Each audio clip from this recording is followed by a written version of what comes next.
હાલી આવતી હતી ને એમાં એક નાગ ને નોળિયો બાંધતા હતા. એટલે બેન ઉભી રહી ગઈ. એ નોળિયાએ નાગને મારી નાખ્યો. નોળિયો વિયો ગયો. ઉપર હમળી ઉડતી હતી. આ નાગ છે ને એ હમળીનો શિકાર છે.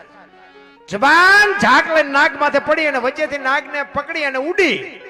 એ મોઢું અને પૂંછડું બે લબડતા હતા ને મોઢામાંથી ઝેરના બે ટીપા પીડ્યા. એ બેન માથે જે હેલ છે હેલમાં પીડ્યા. એ બેનને ખબર નથી. જો આ ધાર્યું ધણીનું થાય. બેન હરખાતી હરખાતી ઘરે આવી, ફળિયામાં આવી અને બેડું ઉતાર્યું અને કીધું કે લ્યો બાપુ આમાંથી રસોઈ બનાવીને જમી લ્યો. એમાંથી રસોઈ બનાવી અને જમ્યા. 5 સાધુ સ્વર્ગસ્થ થઈ ગયા. 2 જણા વિચાર કરે આ શું?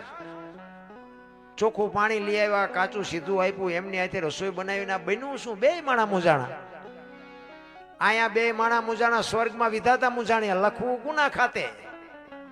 આ 5 મેરે લખવું તો પડે ને કોક ના ખાતે.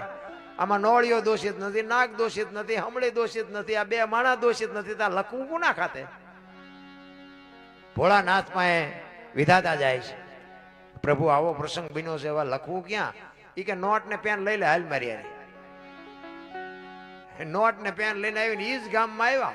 ત્યાં રીતિ સીધી ઘડિયાળના કાંઠે આવી જ ગઈ હોય. અહીંયા સોરા પાસેથી નીકળ્યા ને એ કે અમારે હરિહર કરવું છે, કોઈ ઘર ખરું? એ કે હાલા જાવ, કાલ 5 ને માર્યા છે, આજ તમારો વારો. ભગવાન કે લખામ ના ખાતે